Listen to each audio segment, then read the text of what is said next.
할렐루야, 말씀으로 하루를 시작합니다. 본문은 야곱의 쌍둥이 형제로서 언약 가문의 장자였으나 이 장자의 명분을 경홀히 여기고 동생 야곱에게 팥죽 한 그릇에 팔아버리는 행동으로 하나님께 버림받은 에서의 아내들 및 아들들의 명단과 에서가 야곱과 헤어진 후 세일산에 정착한 사실에 대해 기록하고 있습니다. 에서는 하나님을 섬기지 않는 가나안 여인 중에서 두 여인을, 아브라함의 아들이긴 하지만 언약의 후손이 아닌 이스마엘의 딸 중에서 한 여인을 아내로 삼고 그들을 통해 자식을 낳습니다. 또한 동생 야곱과 함께 가나안 땅에 살았는데 두 사람의 소유가 많아지자 함께 가축을 키울 수 없다는 이유로 가나안 땅을 떠나죠. 에서의 이런 모습을 볼 때 그가 언약의 자손에서 벗어나 있음을 알 수 있습니다. 육신의 정욕을 따라 거짓된 삶을 사는 자들에게 메시지를 던져주고 있습니다. 오늘 말씀을 통해 우리에게 주는 교훈이 무엇인지 한번 살펴보고자 합니다. 4절, 5절에 보면 에서의 여러 아들들의 이름을 기록하고 이들을 모두 에서의 아들이라고 부르고 있음을 볼 수 있습니다.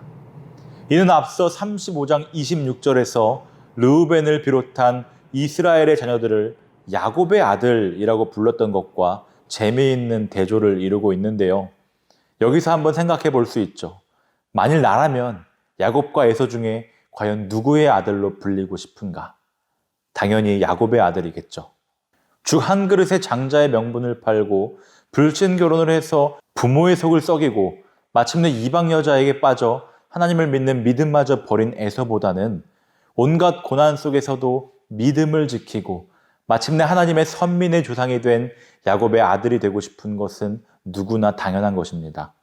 저 또한 훗날 부모가 되었을 때 두고두고 원망을 들은 부끄러운 이름이 아닌 떳떳하게 자랑할 수 있는 부모가 되기를 꿈꿔보는데요.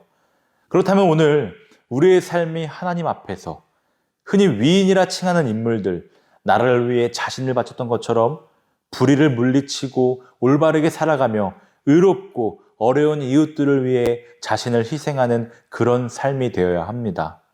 특별히 그리스도 안에 있는 우리들은 자식들에게 믿음의 부모로서 이름을 남겨주길 원합니다. 일사가고 일제시대 신사참배를 반대하다 순교하신 주기철 목사님. 그의 후손들에게 주기철이란 이름은 자손대대로 자랑이며 자손들을 바른 신앙으로 인도할 수 있는 교훈이죠. 이와 같이 우리도 죄의 유혹이 끊이지 않고 온갖 고난이 닥쳐오는 이 시대 속에서도 오직 하나님을 향한 믿음을 굳게 지킴으로 누구에게나 언제 보아도 존경받는 아름다운 신앙의 이름을 남기는 믿음의 사람들이 되기를 소망합니다. 6절에서 8절이 보여주는 대로 에서는 약속의 땅 가나안을 떠나 세일산에 정착했습니다. 물론 에서가 세일산에 간 이유는 야곱과 에서가 많은 소유로 인해 함께 거주할 수 없었기 때문이었죠. 그러나 이유가 어찌되었든 에서가 약속의 땅에 정착하지 못하고 이방 땅에 정착한 것은 그가 하나님께 버림받았음을 의미합니다.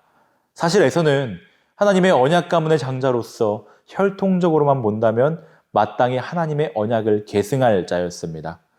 그러나 그는 언약 가문의 장자권의 중요성을 깨닫지 못하고 이 순간적인 육신의 욕구를 채우기 위해 팥죽 한 그릇에 장자의 명분을 팔아 망령된 행실을 보이고야 만 것이죠.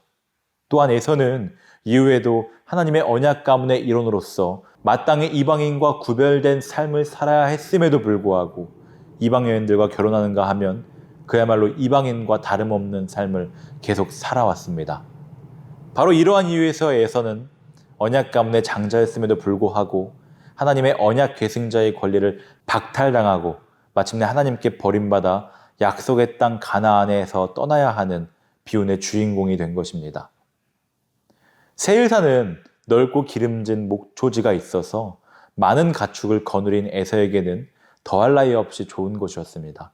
하지만 이곳은 하나님을 알지 못하는 호리 족속이 거하는 땅이었고 다른 이방 땅처럼 종교적으로 우상을 섬기고 도덕적으로 성적으로 타락한 문화가 판을 치는 곳이었습니다. 그러나 에서에게는 가나안 땅보다 먹고 입을 것이 풍부하고 육체의 쾌락을 충족시키기에 편리한 이곳이 더 좋았던 것입니다. 그래서 에서는 그곳이 죄악의 자리인지, 하나님께서 기뻐하시는 곳인지, 하나님의 백성이 있어도 되는 자리인지는 전혀 상관하지 않고 거주하고 만 것이죠. 여러분이 지금 머물고 있는 자리는 어디입니까? 말씀을 듣지 않은 채 내 생각만을 앞세워 하나님을 기쁘시게 한다라고 말하고 있지는 않으신가요?